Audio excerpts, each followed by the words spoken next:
Bonjour et bienvenue à votre programme de 15 minutes de grâce et de vérité avec le pasteur Roland Laos. Je suis sûre que vous allez être bénis, mais avant de l'accueillir, je voudrais vous bénir avec un chant que j'ai composé il y a longtemps.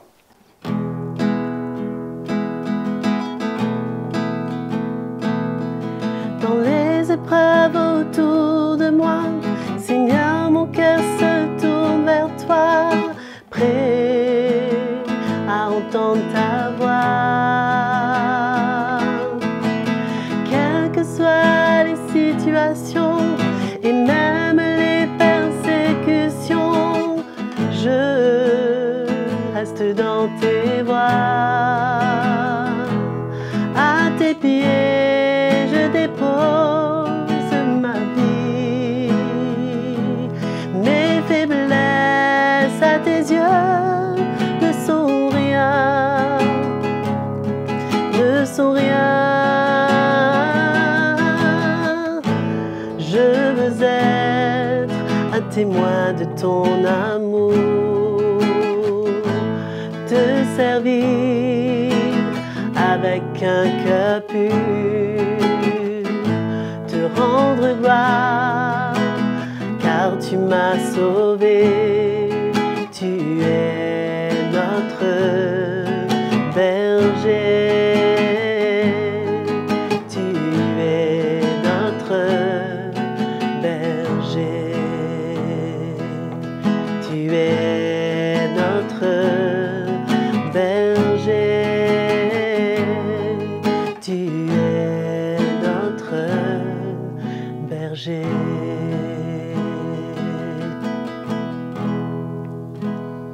Voilà, j'espère que ce chant vous a béni et nous accueillons maintenant notre frère Roland Laos. Bonjour mes frères et sœurs, heureux d'être avec vous pour cette session de 15 minutes de grâce et de vérité. Et je voudrais remercier Joël pour son cœur dans la louange et pour ce chant. Nous sommes sur le thème toujours concernant l'Église. Et maintenant, nous allons parler de la famille de Dieu. Nous lisons dans Éphésiens chapitre 2, verset 19.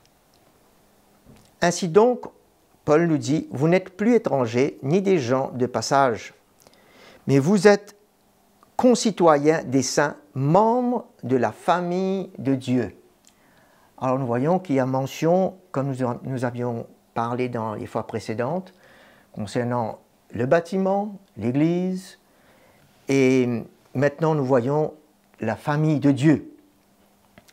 C'est quand nous parlons de l'Église comme un édifice, cela nous fait mention des membres qui sont là pour être construits ensemble. Mais quand nous voyons l'aspect de la famille de Dieu, c'est comment vivons-nous ensemble. Et nous verrons bien entendu le corps ensuite, et cela parle du fonctionnement des membres ensemble. Alors, la famille parle de père, de frère, de sœur, et nous savons que, comme figure de père, nous comprenons que le mystère apostolique prend cette place, et même Paul, dans le livre des Thessaloniciens, il parle qu'il avait un cœur de mère, avec douceur pour le peuple de Dieu. Une réelle famille, c'est ça notre vraie famille.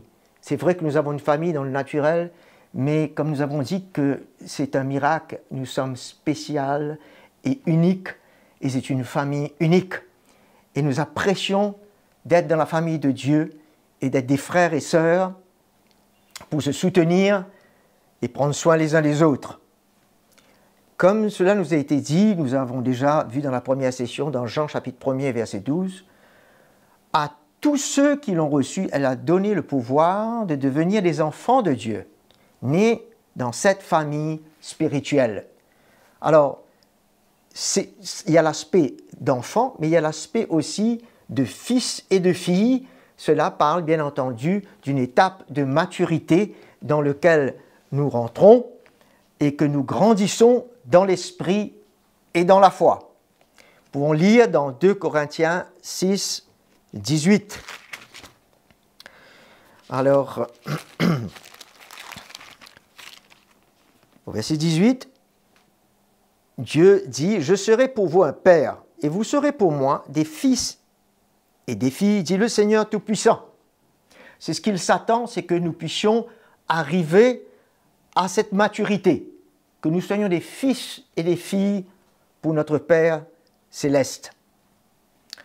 Devenir mature en Christ, c'est-à-dire de progresser dans la foi et d'entrer dans la perfection, d'être parfait en Christ.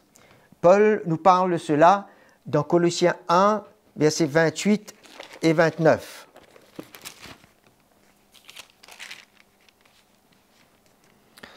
C'est lui que nous annonçons en avertissant tout homme, en instruisant tout homme, en toute sagesse, afin de rendre tout homme parfait en Christ. C'est à cela, Paul dit, que je travaille en combattant avec sa force qui agit puissamment en moi. C'est ça le but à atteindre, c'est de pouvoir être parfait en Christ, c'est d'entrer dans la maturité et de devenir des fils et des filles dans cette famille. Dans la famille, nous voyons que ça parle aussi de relations dans l'amour, dans la lumière et dans la vérité. L'amour de Dieu, la parole de Dieu nous dit qu'il a été déversé dans nos cœurs par le Saint-Esprit. Et dans Romains 13, versets 8 à 10, nous pouvons lire, Paul nous dit, « Ne devez rien à personne, si ce n'est de vous aimer les uns les autres, car celui qui aime les autres accomplit la loi. » Verset 10, « L'amour ne fait pas de mal au prochain. L'amour est donc l'accomplissement de la loi. » Nous voyons que quand nous devons quelque chose, ce n'est pas de l'argent, mais nous devons, quand nous fautons, nous devons le pardon, la repentance à nos frères et nos sœurs. Et quand nous marchons dans l'amour, de plus en plus, nous allons moins fauter et moins avoir à nous repentir. C'est ça l'œuvre du Seigneur en nous. Mais cet amour a été placé dans nos cœurs par le Saint-Esprit. Mais ce n'est que notre nature charnelle qui bloque par les jugements que nous faisons, par l'orgueil, par le non-pardon qui peut être dans notre cœur. Cela bloque l'amour de Dieu à se manifester les uns envers les autres. Mais nous voyons qu'ici, comme Paul nous dit, nous ne devons rien à personne que d'aimer. Alors ça parle d'une maturité dans nos cœurs qui permet l'amour de Dieu à se manifester au-delà de nos intentions charnelles qui font blocage. La parole nous dit dans 1 Jean chapitre 1, versets 6 à 8, que nous allons lire, il nous parle que nous devons marcher dans la lumière et dans la vérité les uns envers les autres. Le verset 6, Jean nous dit, « Si nous disons que nous sommes en communion avec lui, premièrement, et que nous marchions dans les ténèbres, nous mentons et nous ne pratiquons pas la vérité. » Quand nous ne marchons pas dans la lumière, nous ne marchons pas en communion avec le Seigneur. Il y a quelque chose qui gêne. Le péché, c'est ça les ténèbres. Et nous ne pouvons pas marcher dans la vérité. C'est pour ça que, frères et sœurs, nous devons être vrais devant le Seigneur. Et réaliser que nous sommes aujourd'hui des enfants de lumière, que nos cœurs doivent marcher dans la lumière. Et si quelque chose se passe, nous devons être vrais. Sinon, nous mentons nous-mêmes et nous ne pratiquons pas la vérité. Nous devons pouvoir être vrais envers nos frères et sœurs. Nous avons passé à côté, devant le Seigneur, on se repent, et devant nos frères et sœurs, nous soyons vifs à pouvoir rectifier les choses. Là, nous pouvons dire que nous marchons dans la vérité. Ce ne sont pas avec des paroles seulement, il y a une action qui suit. Tout est dans la lumière. Mais si nous marchons dans la lumière, comme il est lui-même dans la lumière, nous sommes en communion les uns avec les autres. Le verset 6 parle de communion dans la lumière avec le Seigneur. Le verset 7 parle de la communion les uns avec les autres, et le sang de Jésus, son Fils, nous purifie de tout péché quand nous sommes prêts à nous humilier les uns avec les autres et reconnaître ce que nous avons, là où nous avons fauté. Et la parole nous dit dans Jacques chapitre 5, verset 16, de confesser nos péchés les uns aux autres afin que nous soyons guéris. Nous voyons comment, même dans un corps naturel, comment nous voulons soigner notre corps et que les membres soient en bonne santé, sinon, s'il y a un problème, qu'ils soient guéris. Et nous faisons tout pour cela. Comment dans l'esprit, nous devons être attentionnés et être concernés que nous ne pouvons pas heurter quiconque. Au contraire, nous voulons la guérison du corps. Nous voulons la guérison des membres du corps, de nos frères et de nos sœurs. Hein? C'est pour ça que de confesser nos péchés, c'est de pouvoir faire savoir s'il y a quelque chose qui n'a pas été en ligne avec le cœur du Seigneur et que nous puissions le rectifier. Et dans Matthieu chapitre 5, versets 23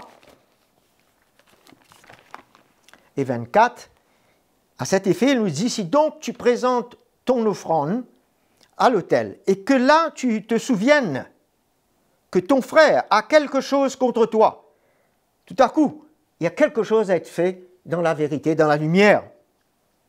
Laisse là ton offrande devant l'autel. Va d'abord, voyez la priorité pour le Seigneur, que les corps soient guéris, que les relations soient claires et pures. Va d'abord te réconcilier avec ton frère, puis viens et présente ton offrande. Et ce sera acceptable devant Dieu. Vous voyez que ce sont des choses bien sérieuses que souvent on peut passer là-dessus et ne pas prendre cas et importance comme Dieu, lui, le voit important. Alors, un cœur pur dans nos relations, les uns envers les autres, nous pensons entre mari et femme, nous pensons entre parents et enfants, ne laissons pas les choses passer sans que les cœurs soient rectifiés et nous marchons dans la lumière et dans la vérité. Ne soyons pas une pierre d'achoppement pour nos frères et sœurs. Marchons dans l'amour. Dans Romains, nous allons voir chapitre 14.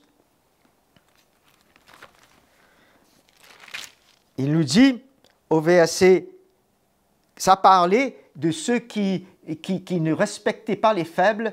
Nous utilisons notre liberté pour aller au-delà et cela peut blesser ceux qui sont faibles et nous devons considérer le cœur des autres avec amour, ne pas être un pied d'achoppement. Et dans le verset 15, il nous dit, si pour un aliment ton frère est attristé, tu ne marches plus selon l'amour. Ne cause pas par ton aliment la perte de celui pour lequel Christ est mort. Ce sont des paroles bien fortes. Hein? Et dans le verset 21, il est bien de ne pas manger de viande et de ne pas boire de vin, parce que c'était ça la question qui était discutée là, dans ce contexte, et de s'abstenir de ce qui, pour ton frère, est une cause d'achoppement, de chute ou de faiblesse. Il y a une considération et il nous dit de faire bon accueil plutôt. Supportez-vous les uns les autres et faites bon accueil dans le chapitre 15, verset 1er. Nous qui sommes forts, nous devons supporter les faiblesses de ceux qui ne le sont pas et ne pas chercher ce qui nous plaît. Que chacun de nous plaise au prochain, pas plaise à nous-mêmes, pour ce qui est bon, en vue de l'édification du corps. Ok? Parce que Christ lui-même n'a pas cherché ce qui lui plaisait, mais selon ce qui est écrit, les outrages de ceux qui t'outragent sont tombés sur moi.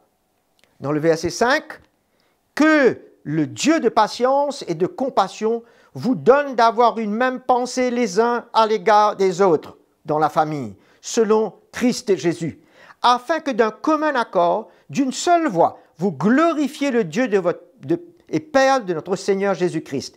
Faites-vous mutuellement bon accueil comme Christ vous a accueilli pour la gloire de Dieu. Nous voyons tout un état là de cœur dans la famille de Dieu et nous bénissons le Seigneur. Je voudrais terminer par 1 Pierre, chapitre 1, verset 22, qui est un verset, je crois, qui est très important, le verset 22. Après avoir purifié vos âmes dans l'obéissance à la vérité, en vue d'un amour fraternel sincère, aimez-vous les uns les autres ardemment, de tout votre cœur. Alléluia. Quelle grâce de voir la famille de Dieu s'aimer comme cela et d'être concernés les uns par les autres, de porter les fardeaux des uns des autres et ne pas voir ses propres intérêts seulement, comme il nous parle de cela dans Galates chapitre 6, verset 2. Le Seigneur vous bénisse, mes frères et sœurs. Content d'avoir été avec vous et on se revoit dans la prochaine session. Tellement merveilleux d'entendre l'Évangile. En tous les cas, nous vous remercions pour votre fidélité dans ce programme de 15 minutes de grâce et de vérité.